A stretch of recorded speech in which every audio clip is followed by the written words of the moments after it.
And we are back. Welcome to another episode of Get a Bucket podcast with me, your host, Chris LeBron, and my guy, Kevin Lucas. What's going on, bro? Man, new year, conference play is here. I can't complain. Life is good, man. We just keeping it rolling, keeping it pushing, man. How you been? I'm good, bro. Like I said, everyone tuning in. Hope you had a healthy and happy New Year and Christmas. So hopefully 2023 brings some good vibes to everyone tuning into the show. And like I said, we get into conference play and all that. So this is where we're gonna see where the real teams, Mm-hmm. where the real teams at. Because some of that, you see a lot of people like, oh, this team is 11-2, and then 9-3. Oh, they're off to a good start. It's like, yeah, I mean that's cool, but it's like it's fluff. Yep. We need You to look see the into real. that schedule and you're like, oh, they Yep. played, they played online school, half the time. So it's like, but wins are wins, and referencing a lot to like Mississippi State and all that. Like they haven't really played no one, but for them, Mhm. good. I mean, they got absolutely Right. destroyed.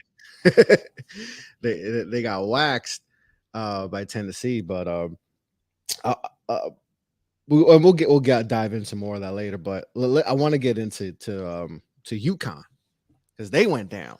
One of Mhm. the there are no more undefeated teams. As a team we'll talk about a little bit later, went down last night as the last undefeated team, but UConn was one of the last remaining teams that were undefeated and took a loss to Xavier. I think they lost by what, 10? Yeah, they lost 83-73 to Xavier, and showed some weaknesses. Definitely showed some weaknesses in that game, and a lot of sloppy play. Mhm. And a bad tech by coach. Yeah. That's just a Hurley effect, though. So Yeah. that comes with that comes Mhm. with the territory when you got a Hurley, coaching you. But I want to ask you, Kev, is there something to be worried about with UConn? Nah. Honestly, I think Xavier, the Centos Center, is one of the best arenas in the Big East. I think it's one of the best venues. Sean Miller, as much as I don't want to give him credit because I don't think he's the greatest human being, but his team is good, man. I said this going into the year, like, with guys like Kobe Jones, I think as an NBA player, I think has just been waiting to get tapped into. Sule Boom coming over from UTEP has been one of the best transfer additions in the country. Jack Mm-hmm. Nungy, shout out to him. He was fighting the flu throughout this game, and Sean Miller said on the field at 68 that it was his choice to come in and play, and he had a big impact when he's on the court. Like he just makes Xavier better because he's been there, done that. He started off his career at Iowa. He's been through all the different type of scenarios and battle that you could ever imagine Yeah. as a college basketball player, and they just have a well-rounded squad. That's what used to frustrate me the past couple years with Travis Steele was like they would have a good non-conference slate. They would start off hot in the Big East, and then come like February towards the end of March, they would just fall off a cliff, and they would Mm-hmm. not be able to make the NCAA tournament. So the talent is always there. Like I don't think we've ever questioned the talent at Xavier No. because they can get players. They're one of the best programs in the Midwest, in my opinion. So this is a hell of a win. I've seen a lot of people, like going back and forth on that tech call on Danny Hurley, and I'm just like, he has that reputation. Like when you're watching UConn games, even going back to Rhode Island, probably since he's been coaching forever now, he has this temperament, and it's just a Hurley thing, I guess, because Bobby does the same thing too, of course. But like, It's the pop. It goes all the way to the pops. and it's kind of just like ridiculous. Like I'm not here to say like if the refs are targeting him, they probably are because again he has that ego about him. He Mm-hmm. talks to the rest. I think crazier than anybody. I'm a Coach Izzo fan. I think Coach Izzo's up there, but like Fran McCaffrey's up there too. But like I don't think anybody's worse than the Hurleys. Like personally, the way they just get so fired up and they be running down the sideline and their bench is just it's kind of childish in my opinion. But I'm not too worried about UConn just because like to me in this game they kind of were just I feel like they were too unselfish. Like Yeah. Sonogo was the only one that was kind of trying to get his. Jordan Hawkins probably should have taken a little bit more shots, but like that kind of happens when you have that much depth. Is like we don't really know who has the hot hand tonight, and so you kind of just are if and bust about it. But Andre Jackson shot the ball pretty well for majority of the game, but like the last 5 minutes, they let him continue to shoot because that's not his strong point. So Yeah. I'm not worried about the Husky man. They were destined to lose. It's not a bad loss to lose at Xavier, so they should be fine. Yeah, and they turned the ball over a lot too, and Yeah. you don't really expect it, but 16 turnovers and just some bad. some bad offense late in that game that was just like un-UConn like this season. You know, you're just watching the game, you're like, why are they doing that? And it just, a lot of it just didn't make sense. It just felt like they played, you know, but it happens. Yeah, it happens. And I agree with you. I'm not overly worried about UConn. I still think they're one of the favorites, you know, this season, and they still got a great team. And but they got to work on some things. They definitely got to work on some things. But I think it shows a lot about Xavier. You know, Xavier, like, and you can take this, you know, whatever, like as far as good losses, you know, but they, you know, they got some good losses. If you want to say, you know, there's good losses, you know, I think they lost to Duke by like 6, or and Gonzaga by a couple points, and I think who was the other they had another loss, Indiana too. So like they got some good losses, if you want to say that, you know. So like there are a few, you know, possessions away from maybe just having a loss or two, you know. But this was a good win. There's a good win. The arena was jumping and all that, and it was definitely, you know, that was good for Xavier. That they needed that. And Can I say this real quick too? Is that my biggest issue to it with UConn this game is I think I always say this, but to me it's just like I think it's a given. I don't want to. If I'm UConn, I never want my big man to necessarily be my number one offensive option. I was just about to say that. As great of a player as Adama Sanogo is, like, yes, he should get all the shots he deserves and needs. But I'm looking at the box score right now. Tristan Newton only shot 5 shots in this game. Mm-hmm. And I said earlier in this year that Tristan Newton is the key to this team because we all know UConn's history with point guards, and they actually have it.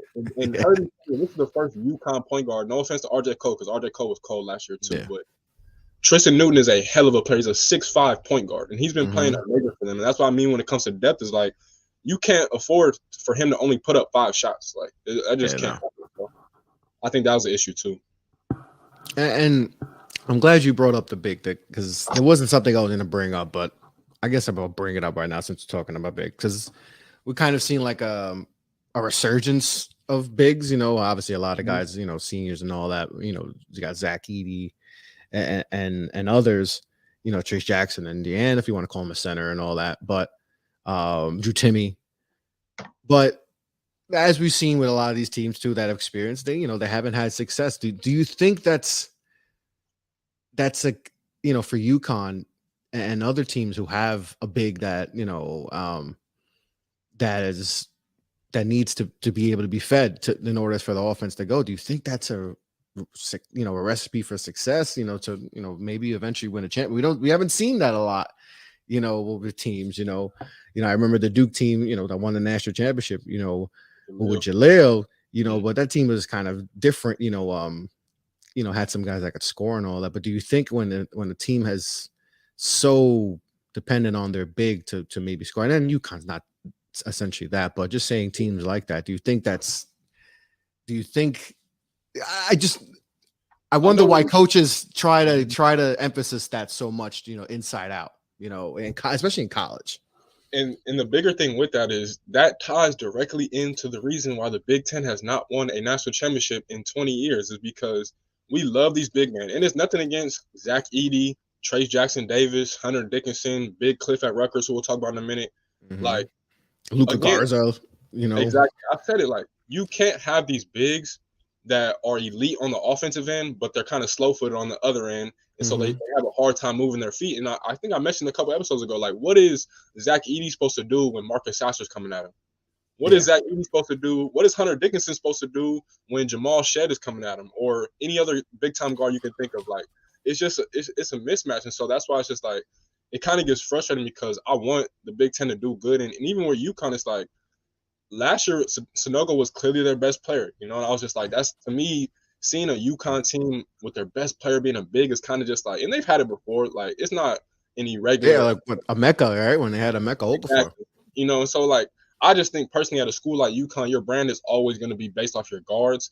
And again, we always say on this podcast, guard play reigns supreme come March time. And like, so they just, I don't think it's the end of the world. Like I said, UConn is kind of like a anomaly in that sense, just because they have so many other guys. And Sanogo, I wouldn't say is a liability by any means, but you look at guys like Hunter Dickinson, even Oscar Shibwe last year. St. Peter's their game plan was to attack Oscar Tshiebwe and make him work. Unless Mm-hmm. a lot of people didn't know that, but you could kind of tell that's what it was. So like, it's a blessing and a curse. Like, it looks good, it works, for a large part of the regular season, but come March time, it gets real scary with that, man.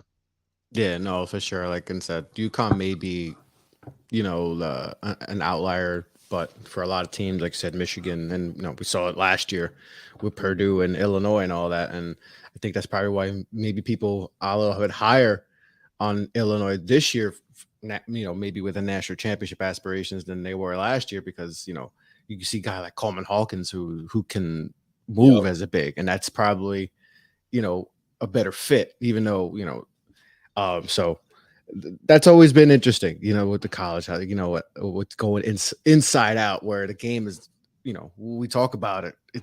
You need guards to win the natty. You need guards to win the natty. And my last point on that too, we can move on after this, is that look at the difference between the Big 12 and the Big 10. As I just mentioned, the Big 10 is still stuck on these centers. You look at the Big 12, it's barely any centers like that. And it's been like that for like the past 5 years. And that's why I think, you look at Kansas. We'll probably talk about Kansas in a couple of other episodes, but like, Kansas is doing it right. Like, KJ Adams he can play the center, but he's a small ball center. So you can play him against bigger lineups and you can play him against smaller lineups. So it's just like the Big 12 is so evolved and the Big 10 is kind of still stuck in 2006. And it's just like, you see that come March time, because the Big 12 has 2 national championships within the past 5 years. Texas Tech got there in 2019. So it's just like, you can see it, man. Like, it's nothing against the big, but you got to have a big that can move his feet, man, and slide his feet and not be a liability coming off screens and guarding guards. 100%. You can say, yeah, the Big Ten's kind of been stuck in, dinosaur mode. It's time to, definitely time to evolve and all that. But speaking of the Big Ten, and me and you have been talking about this a lot, and I've been loving what this program's done, because it felt like this program, especially in the tri-state, and I tell people this a lot, tri-state area, New York City, Jersey, Connecticut, if you want to add that, they're the tri-state, but like, there hasn't been a lot to be, excited about, and especially in New York, New Jersey specifically, St. John's, but this Rutgers program last year we saw, they beat Purdue, Ron Harper hit the buzzer beater and all that, and so this Rutgers program just seems like they're getting better and better and better by the year, and with the possibility of maybe, even getting better in the next few years with maybe some good recruiting classes. But they knocked down Purdue in a great game. And it just seems like I mentioned, they're just getting better. But for you, what have you seen from this program before we get into, what they did to Purdue? What have you seen from this program that has changed, where people were not really caring about Rutgers at all? You can't even say it like that, because when you think of Rutgers, like, as a college fan, just college sports period, even football, you can go to Farmers with Walker and Mo. Like, when you say Rutgers, you automatically think they're like the Brent of all college sports. Like, they're the bottom level of Division I sports. And so, like, to me, the college basketball fan in me, I genuinely love everything that this program has done since Steve Pikiell's been there. And Steve Pikiell, for y'all that don't know, ladies and gentlemen watching this, is one of the most underrated and underappreciated head coaches in the country by a mile. Because, again, to make Rutgers a respectable program is a hard thing to do, ladies and gentlemen. It's not easy. I've been saying ever since they hired him, the 4 pillars of that program, when we look at just making Rutgers basketball relevant nowadays, is Steve Pikiell, the coach, Corey Sanders, who we all know from the mixtape days. I think he's playing in Poland now. Geo Baker was a hell of a player. He had a couple of injuries throughout, his back end of his career, but he was a big reason why, people respected Rutgers in the Big Ten.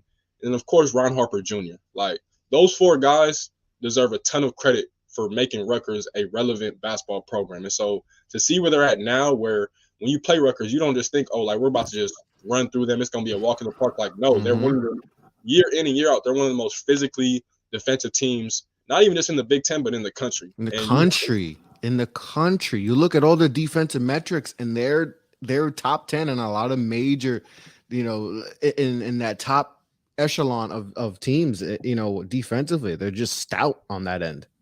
And they're gonna make you feel them, and it's gonna be pressure. And some nights, like that's kind of the issue with them, is that their offense isn't always up to par with the defense. But as we all know, you'd rather have your defense be on par than your offense and not have that much defense, because defense travels. Wherever you go in the country, your defense, if it travels, it's gonna give you a shot to stay in that game night in and night out. And so man, like I said, the college basketball fan in me, I love seeing it. Like, they probably honestly shouldn't even be in the Big Ten, but because they are, like, I still appreciate them, man. And even if they weren't, like, they could be in the Big East or whatever, like, they are a hell of a program now, and they must be respected. And I can't do nothing but shout out Steve Pikiell, man, because he's done a hell of a job over there. Yeah, like you mentioned, the defense has been really good. And they had that ugly game, or I think it was against Seton Hall, where it was like 44 to like 42. Mm-hmm. It was just it was an eyesore. And they're gonna have to, get the offense clicking, even just a not crazy amount, but just enough, so they can be maybe even a bigger threat, because like you said, the defense, is really top notch. And like they have, I think, just looking at some of the stat, like third in 3-point defense, top 40 in 2-point, defense. Effective field goal percentage defensively is 4th in the country. Turnover percentage 12th in the country. So like they're doing it on the defensive end, and that's what you want to see. If you can't get a bucket, you got to be able to stop people from getting a bucket if you want to have a shot. So at least they're doing that, and if they can get the offense turned around, and they since that Seton Hall, like it was 45-43 exactly. Mm-hmm. That was rough. It was a rough game to watch. I watched that. That was rough. But since then, 81, 85, 90, and they put up 65 against, those the three teams they put up. They weren't playing great teams, but they still put up numbers. And then they played the number 1 team in the country and put up 65, and so let's talk about that game against Purdue. Like, what did you see from that from Rutgers that makes you feel good about them, and any worries about Purdue going forward? I think they attacked Purdue's biggest weakness, and Purdue's biggest weakness is that outside of putting Zach Edey in ball screens, which Paul Mulcahy did at a high level, and I think he had he had 16 points. He shot 7 of 13, which is above 50%. Paul Mulcahy's a hell of a player too. Yeah. They attacked Purdue's guards. That starting backcourt between Fletcher Lawyer and Braden Smith, they're good, and they've had some big time moments, especially against your Blue Devils in Portland and against Gonzaga, but they're still small and they're freshmen. Like people are gonna look at them on the scouting report. They're probably gonna be like, attack them first, because they're just not physically able to handle the Big Ten right now. And I'm not saying that they're gonna be mismatches every game, because some teams just don't have it like that to match up with them. I think my Spartans do, which I'm happy about, but they're just small in the backcourt. And Paul Mulcahy was literally just posting up, taking all his time that he needed, using the full duration of the shot clock, and just going. And he was going in ISO situations. Again, he was putting Edey in ball screen situations. And I think another thing was that when you have a big man as physical as Big Cliff, I don't even like to use his last name just because I've heard so many different pronunciations of it, but Big Cliff is another really good player. And defensively, he's the anchor of that team alongside guys like Caleb McConnell. I mentioned Paul Mulcahy. Cam Spencer's been a big addition coming over from Loyola, Maryland in the Patriot League. I think he's like one of those top stealsmen in the Big Ten right now. He probably is number 1, I think.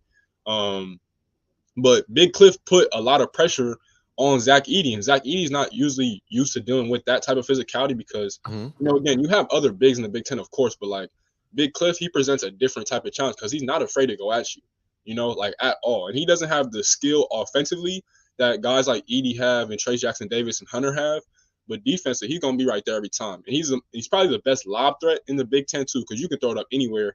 He's going to go get it, and he just going to try and dunk. I remember last year, he had a dunk last year it was the same situation. It was at Purdue playing against Zach Edey. I think he caught a lob, or he might have just took one dribble and just dunked on Edey, and Edey literally fell. Like, I was like, oh, yeah, this dude is a monster, and I would love to have him on my team. But I think those are the 2 biggest things, man. They attack their guards, they attack Edey, and they put pressure on Edey. I think that's what you have to do. You have to make Edey work on both ends of the floor, because you can live with him kind of getting his, but you also got to make him earn it on the other end. You got to make him move his feet. And so Rutgers did a great job of doing that, and they went into what I would say is the toughest environment in the Big Ten in Mackey Arena, and they got a huge W for that program for the second year in a row.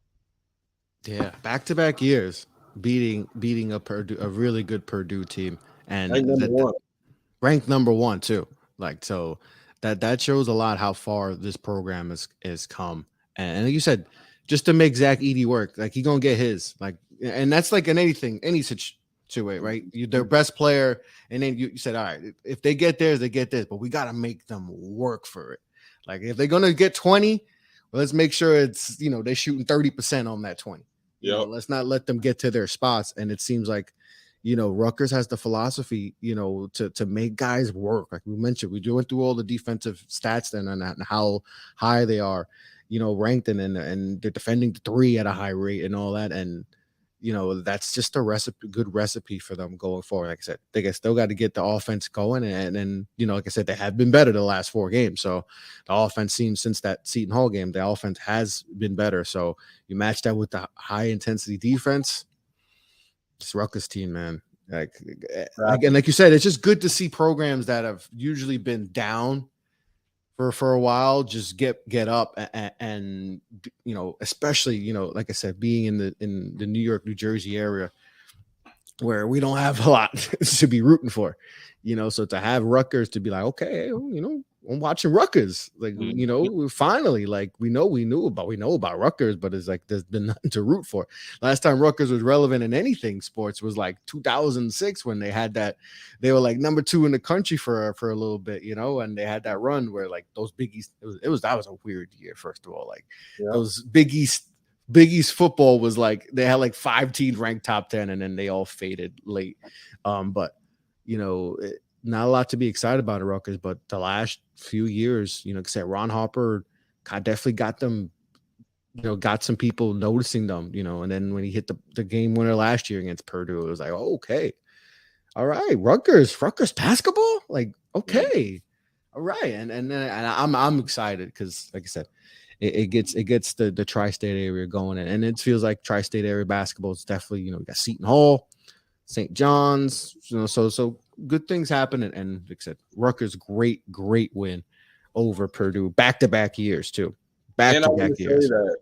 My favorite thing personally too is that when you look at the roster, it's only one guy I believe that came in from the transfer portal. That's Cam Spencer, as I mentioned. But Mawat Mawag, been there. Big Cliff, he's been in the program. Paul Mulcahy, I want to say is his 3rd or 4th year. Caleb McConnell, same thing. Like, and I think another dude too, Derek Simpson, he's only a freshman right now. Yeah. But he's going to be a player too. I think next year he's going to absolutely break out and just be a star in this league. I think he's that good. Right now he's a freshman, he's still kind of scrawny, but he showed me some things. He's wearing Geo Baker's number 0s too, so it's a lot of expectations that come with that. But I think next year he's going to boom. Y'all can save this clip. I think he's destined to break out as a sophomore. Yeah, has some solid games so far, especially this last little stretch, some double-digit games and all that. So definitely an intriguing prospect, going forward from next year. He should be, have a very good, one of those players that, like we said, that we're going to be talking about a lot more, going into next season and all that. But yeah, Rutgers upsets Purdue. But let's go down south. Let's go to the ACC, and there's a team in Florida. Now, I root for this team in football, but I still like to see what they doing in basketball, and that's the Miami Hurricanes. And we talked about them preseason, that this could be the team that could be solid, especially with their guard play and all that. Xavier Wong coming back, and people, he was in the draft scene, and people were, saying, he needs to work on his perimeter shooting. He's done that. He's definitely done that, and they've hit with some transfers. They've hit a home run with a couple transfers and all that, and they won 9 straight, and they're just playing really good ball right now. So let's talk about the Miami Hurricanes, and just the start they've had this season, and what has impressed you most about this Miami club? So first of all, like, going back to last year, their nigga got them to their first Sweet 16. They had Charlie Moore, who literally played in damn near every major division or conference you could ever play in college basketball. They had Cam McGusty. Sam Wardenberg was like the small ball 5, but he was just a dog because he can stretch you out and he can guard a little bit. And I thought they were kind of a little bit going to take a step back, especially because you go in the offseason and you have that news break about Isaiah Wong, and his agent comes out and saying that he's demanding more money, and they don't like to see that Nigel Pack is making more money than him, and which I'm not gonna lie, I've never been a pocket watcher, but if y'all seen how Isaiah Wong's been playing this year, like that dude's a first team All-American. If you're Miami boosters, like, bro, please give him his money. Like, I know. Hey, Miami cannot cry poor no more. They used to be able to cry poor for that program. No, not anymore. They got money coming in, so they got money coming in now. And again, I know I'm not supposed to say it like that because we know NIL goes through company and everything, but we know the boosters are behind these companies. We know. Give Isaiah Wong his money. And so with that though, like as you mentioned, and we always say guard play. Like guard play is the reason they got to Sweet 16, and they gave Kansas a game, who of course ended up winning the national championship. Like they were right in that all the way to the end. Kansas just went to a different level. But like again, Isaiah Wong, he's gonna be in the NBA. He's been a dog. I believe he's from Pennsylvania. Just absolute pit bull. I've been watching him for a long time. He played on We Are One, which is a hell of a AAU program up there in the Northeast. But like he's just a dog. Like he can get a bucket against any defense. He's literally one of the few players where you can just say like you can give him the ball for a 2-minute stretch and just be like take over. You know what I'm saying? And he's more than capable of doing that. Norchad Omier, a player, Arkansas State transfer. Yeah. I heard a little bit about him in the offseason when he announced his transfer decision. Hadn't really seen much of him, but watching him now, like he's filled into Sam Wardenberg's shoes almost perfectly. Again, a small ball 5, can defend. He doesn't have the height as most centers, but he makes up for it in physicality, and he can beat you in the post and just make you, force you out that block and, make you work a little bit harder to get your buckets. But you have him. Nigel Pack has been solid, but I still think he's still trying to get acclimated going from Kansas State to Miami. And I think once he starts to fully get comfortable, which should happen within these next couple months of January and February, I think then they're going to go to an even different level because he's capable of just taking off the load from Isaiah Wong's shoulders and just going and doing him. And so you look at this team, like they have players. Like I love everything that they've done. Like Larry Nega knows what he's doing. Jordan Miller is one of the biggest X factors in the country. Like everything that he does, like this is a dude that at his previous stop, he could go off for 20 on any given night. But now he's kind of just come in, he's bought into his role, he plays defense, he hustles, he communicates, he's kind of like the captain of this team. And he's just that connector. He brings everything together for them. And you need a guy like that. You need an X factor type of guy, a glue guy, they call it, that can just piece everything together and doesn't really care about how many points he gets, doesn't care about his stats, just is willing to do whatever it takes for the team to win. And he's done that. And they got that win, against a really good Virginia team at home before Christmas break. Like, they doing it right, man. So I'm really intrigued by this Miami team. And I think with the guard play, like, you could probably say they got the best backcourt in the ACC. And when you look at that, that gives you a really good chance at winning the conference, and I would not be surprised whatsoever if they do that. Yeah, definitely one of the best backcourts, not just in the ACC, but in the country. But that guy that can just take over in Isaiah Wong, like we saw it some last year, and beginning of the season, he had some good scoring games, but then have a couple clunkers, and it was like, okay, did he make the right decision? But then of late, he's been on an absolute tear. I think 4 or 5 straight 20+ point games. He has a 30-point. Like he's just someone that can just absolutely take over. And just do you worry about the lack of size though with them?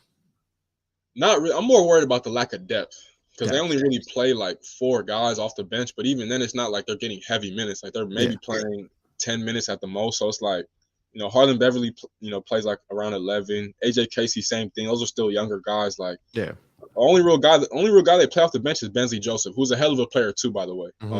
Up there from Arlington, Massachusetts. Like he was good for them last year too. But I think the lack of the size is kind of whatever, especially because when you have that offensive firepower, it kind of helps, create some things defensively. And you can get some steals and different things like that, some easy runouts. But I'm not too worried. I think again the lack of depth concerns me a little bit more than the lack of size, just because again you look at the ACC, like. It's not like Virginia is just, feeding the ball to Caden Shedrick every play. Like UNC is going to create some problems because, they give the ball to Armando. But even like you guys, like y'all don't just throw the ball to Kyle Filipowski. Like he works out, he works on the perimeter. Yeah. Exactly. So it's like they match up pretty well with every team in the ACC, to be honest. From like maybe Virginia Tech gives them a little bit of problem because of Justin Mutz. But outside of that, like I like them versus any team in the ACC, if I'm being honest right now. Yeah, and we've seen them against Virginia, and even they played Rutgers too, like a team that's good Mhm. defensively and all that, and have done well. North Carolina State, so I think in the ACC, I think they'll fare well. Now, if they get to the tournament and they go against maybe some bigger teams, maybe, but I think they have such dynamic, just a Mhm. dynamic backcourt and that I think they'll be fine going forward, and except Isaiah Wong, like they have a guy that could take Right. over a game. And when like simply you need to get a bucket, he can get you a bucket. And you know, he's someone that a lot of people, are just kind of hard to figure out him, as far as the next level. But I've something with him tells me that he's going to, when we get to the tournament, he's just going to have those moments that's going to show people like, hey, something about this dude is legit, and why this Miami team people have loved, going into preseason. But this team's good. This team's really good, and like I said, Miami overall as a program, they're investing into their program. It's something, and I'm a Miami Hurricane football fan, and this has been annoying me for so long that Yeah. like they have not invested in their program, and they wonder why the football team is gone south. Like you're not investing into the facilities and all that, and they're telling you we have absolutely garbage facilities. Like we are Mhm. the Miami Hurricanes. Like we are a brand. Like you say that you're like, oh, that's the U. Like even if you're talking about, oh, that's the U. Like it doesn't, it's like we should have. And now they've taken it serious, and we see the basketball program having success, and football program is hopefully going that direction. But Miami as a whole, it seems like they're figuring things out, and they have a great coach too. They have a great. What school was he at? Well, he got them to the Final Four. What was that school? George Mason. George Mason. Yeah. And like he's just a good coach.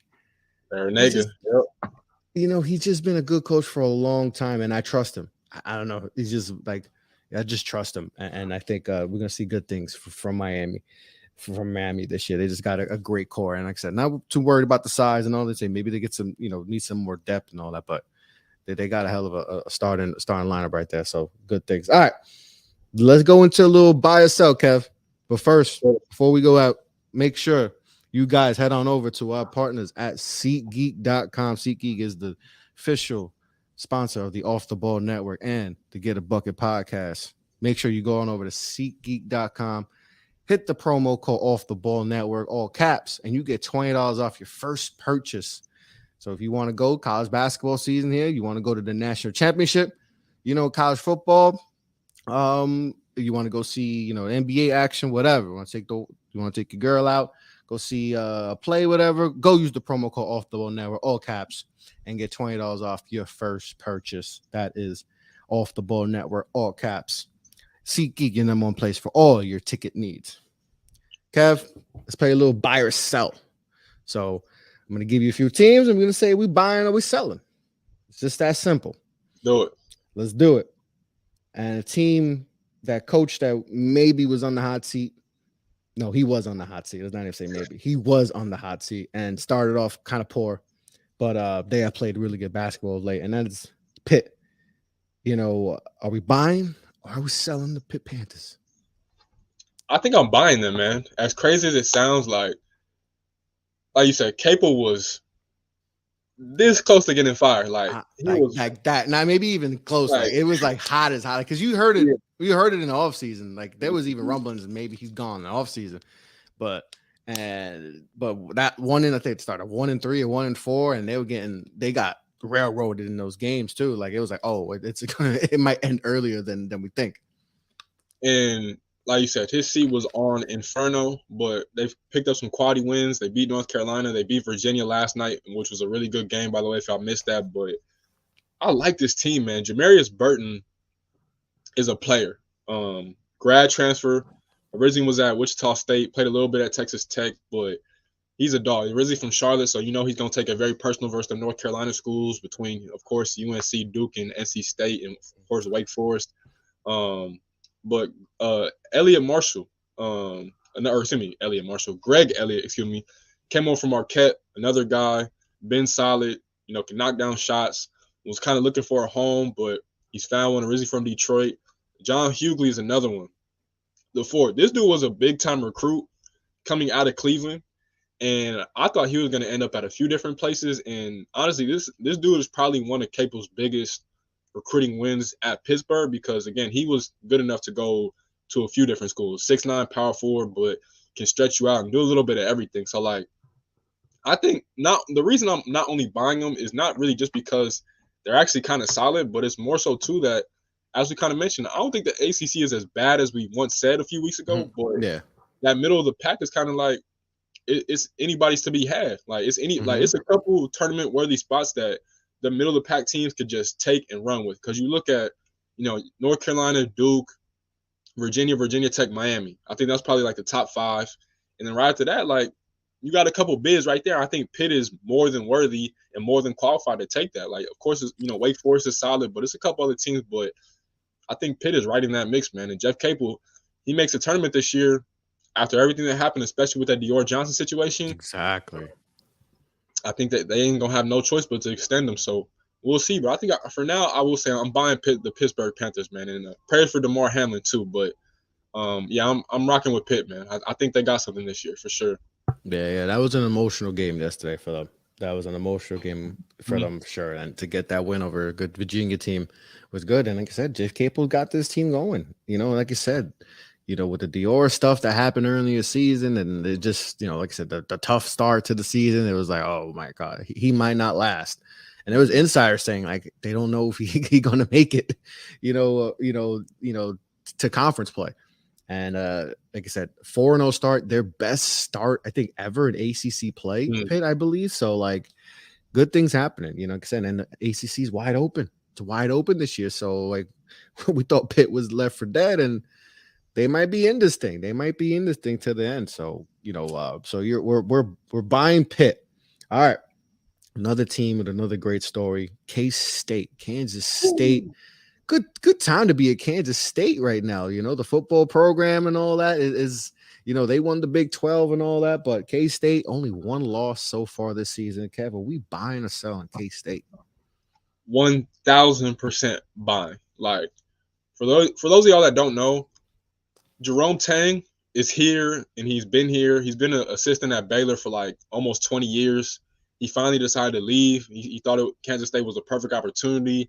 He's been saying, like we've been saying, the Big 12 is the best conference in the country, and the job opened up for him. They parted ways with Bruce Weber, who didn't do a bad job. The time just it was just kind of a time to just make a change. It happens, and Jerome Tang has been more than prepared for this moment. Again, being at Baylor, where they literally resurrected that program from the gutter, like the bottom of the bottom. Like when you get to a program, it literally can't get worse than what Baylor was at that point in time when they got it. And he was there with Scott Drew for the entire time, and then he finally decides to leave, and he's been on a mission. And this roster is filled with transfers, but he's somehow making it work. Like when you get this many transfers, it's so many moving pieces that it shouldn't take this fast for you to kind of put it all together and figure out. And honestly, they haven't even fully put it together because defensively, they could still be a lot better, but their offense is exactly where it needs to be. And you look at, I sent you last night, your boy Marquise Noel, straight from Harlem, New York. He's been at Little Rock, for the past few years, but he's found him a home at a high major Division I level, and he's been phenomenal. Cam Carter, he plays bigger than his 5'6", 5'7", listing. Way says. bigger. And he was giving Texas. I think he had 30 last night against Texas. If I'm not mistaken. That's not easy. Like against Marcus Carr and Tyrese Hunter, that is not easy whatsoever. David Nguesso, another guy, came up from Virginia Tech. Cam Carter, another guy, came up from Mississippi State. My favorite storyline of the entire season is definitely Keontae Johnson. Of course, a couple years ago, passed out on the middle of the floor in that game where he was at Florida. They were playing at Florida State. Scary situation. And a lot of people really questioned if he would ever be able to play basketball again. And at Florida last year, like a lot of people were asking, like, is he capable of playing? He was saying that he was. The coaching staff was like, we're not going to risk it. He transfers. He's at Kansas State now, and he's putting in work. And he's honestly making a real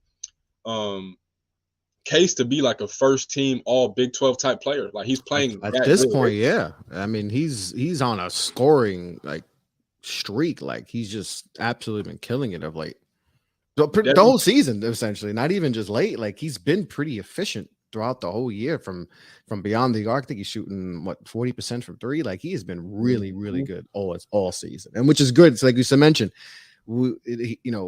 scary situation we saw in Florida. Like, and unfortunately, we've seen a lot of scary things of late. In sports, but and when I watched him play yesterday, it kind of reminded like this guy could have not be here right now. Exactly. It's crazy. Like a life could have been lost, and to see him back and playing and healthy, and then playing really good basketball. It's one thing to just get back on the court, and I think people would have been fine with that regardless of numbers. But then you look at the numbers, you're like, hold up, he's back, he's healthy, and he's hooping efficiently. Okay, that's a beautiful thing to see.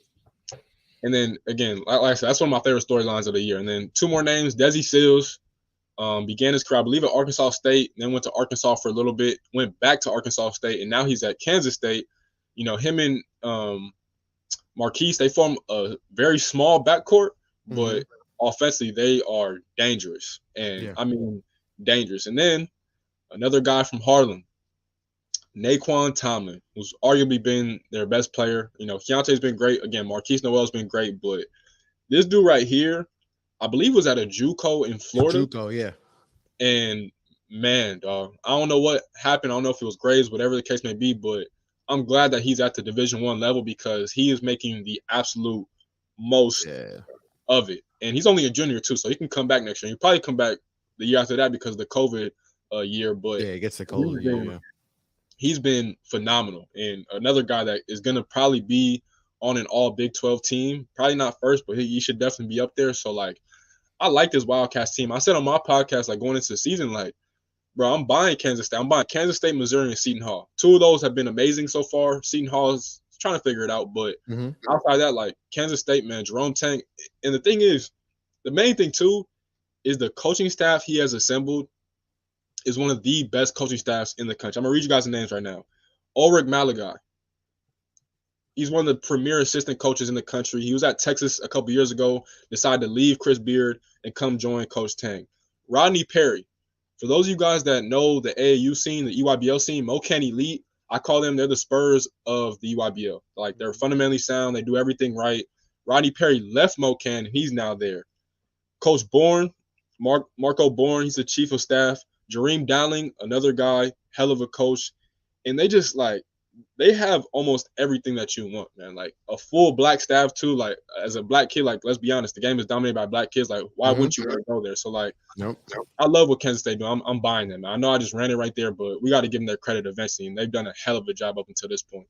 And you said they got a small backcourt, but they got a 6'9" guy, 6'10" guy, 6'10" guy. So, if you're going to have a small backcourt, if you got guys surrounded who have length, to me, that's what I like, and that's why I'm with you too. I'm buying K-State because of that. I like that balance and all that, and like I said, and Keontae Johnson, man, that story is great. You root for the kid, and it makes you want to root for the program too because of that. So definitely good things happening in K-State because there was the end of that Bruce Weber tenure.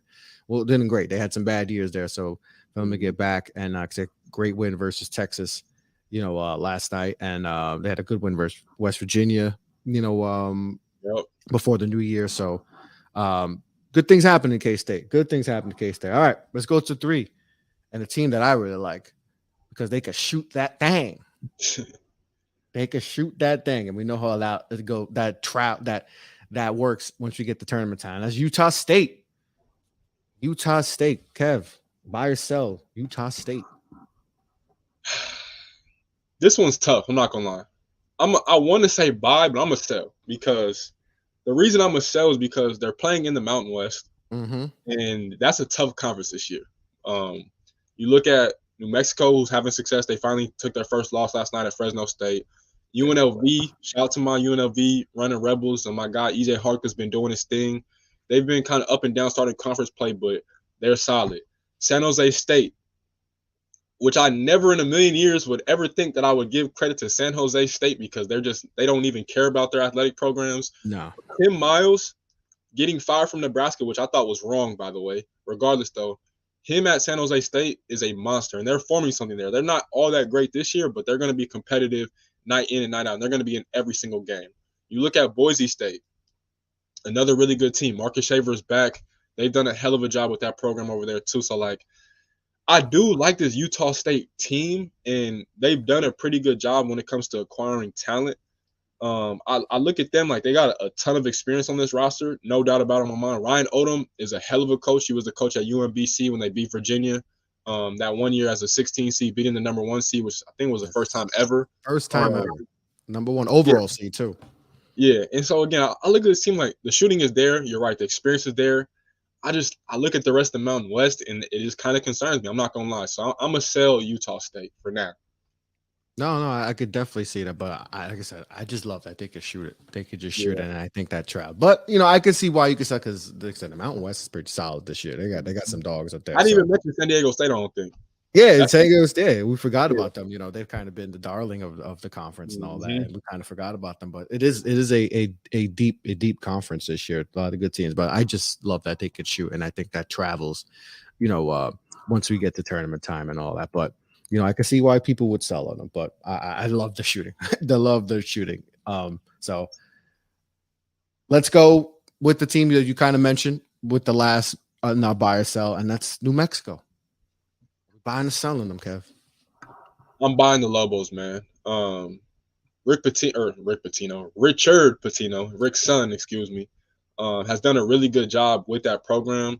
Jalen House, of course, is the son of none other than Eddie House, NBA player, and they've done a hell of a job. Another guy, Jamal Mashburn Jr., both those guys were high-level Division I players coming out of high school. Like Jalen started off at Arizona State, didn't work there with Bobby Hurley, whatever, and Jamal was at Minnesota, and they fired Richard Pitino, and so he's decided to stay loyal to his coach and follow him to New Mexico. And right now, like, they look like one of the premier teams in the conference, and I think with that backcourt, that's going to take them far. They got a couple other guys. I like KJ Jenkins too. Like, they got something on this team. You know what I'm saying? They got a few dogs on this team. And I think that front court is going to help solidify a lot of things for them. And you look at San Diego State, as I mentioned, like that's probably the top team in the conference right now. I think UNLV is right there.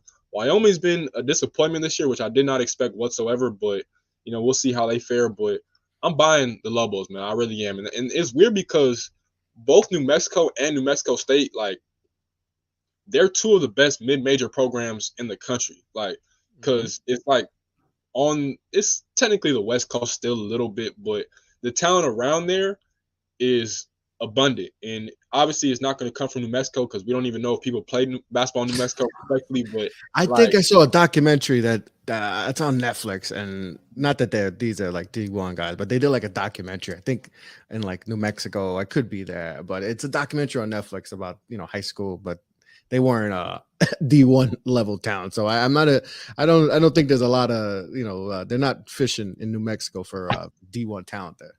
Exactly. So I'm buying the Lobos, man. I really trust them. I think the Pitt is one of the best home atmospheres and advantages in the country. So like, they got something, man. That's a program that's just kind of like, it's a hotbed, and it's just kind of been waiting to get tapped back into. And I think Richard Pitino, give him his credit. He's done an excellent job of really reviving that and bringing the fans back out, and most importantly, bringing in some talent. No, definitely has, and good things going on over there for sure. But that's gonna end our buy or sell. Pitt, K-State, Utah State, New Mexico, all teams that are having really solid seasons so far this year, and we'll see how they do. But we're gonna end it off with our last topic, and a guy who's a potential, in my opinion, he's a top 5 pick. Another prospect that people are trying to figure out, but to me, it's kind of simple. Like, you got to do a 6'10" guy, handle, can shoot it. It's really simple to me, but some people have different thoughts. But let's talk about Gigi Jackson. And there's been some rumors, some rumblings that that he should sit because South Carolina, not going to be good, especially now we're getting into conference play, and we know the SEC is just going to be tough, and they'll probably not be in contention to make a major postseason bid, get to the tournament. So there's been and we see this in college football, right? And we see it all the time in college football now, especially with the college football playoff, that kids are not opting out because they just obviously there's a higher risk in football, but there's a risk in basketball too. You tear your ACL or something can happen and your stock can go down. So people are saying there's no need for GG Jackson to play anymore at South Carolina, and he should just sit and all that. And this has been a topic for the last few days that I've seen. That's why I wanted to talk about this, to end the show. And like I said, I think GG Jackson, whether he continues to play or not, top 5 pick. And I just mentioned 6'10", can handle the ball, 3-level potential scorer.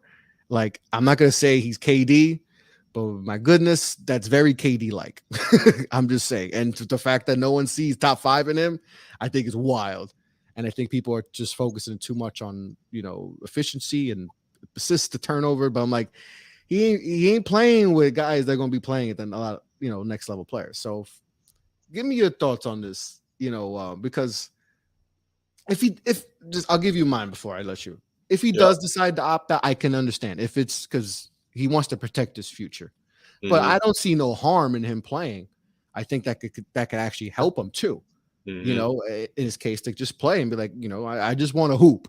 And you never know what happens. Maybe South Carolina can, maybe he takes over and wins the SEC championship and they get to the tournament and, he does some type of stuff and that only does elevate, his game and his stock. So, what we're feeling about this whole GG Jackson should opt out stuff?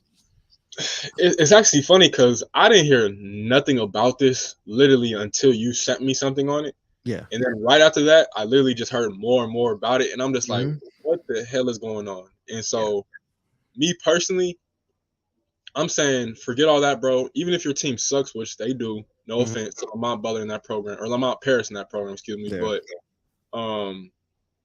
bro, you've made it a commitment. You know what I'm saying? You throughout the summer, it was a lot of drama going on because he was originally committed to North Carolina after they fired Frank Martin at South Carolina. Originally, he always wanted to go and play and represent his home state of South Carolina. Then he decommits from North Carolina right after Peach Jam, and he goes back and commits to South Carolina. So it's like, you did all this. I heard they had Don Staley convince him to get there. They had Aaliyah Boston convince him to stay home. And they did everything for him. They brought out the entire circus for him, right? Bro, just play it out. Like, you have nothing to lose. Honestly, if anything, you have more to gain than you have by more to lose. You know what I'm saying? There's way more for you to gain because it's still things that he can work on. You know what I'm saying? Like, and you should try and fully maximize that. You should try and learn how to not be the feature guy because in the NBA, you're not going to be. You're going to have to learn how to be a role player. You know what I'm saying? You're going to have to not have the ball in your hands as much. So, like, it's still, like, defensively, he could be better. As you mentioned. A lot better, yeah. Exactly. As you mentioned, he's a hell of a scorer. He can pull up and get to that shot whenever he literally wants to, but it's things to work on. I'm going to say this. A lot of people might get angry at me for this, but I've always kind of felt like this, and Stephon Marbury said this too, so I always use that as a fallback option, but it's harder to score in college basketball than the NBA right now because the spacing, it's a fact. It's a fact. The spacing is a lot more compact.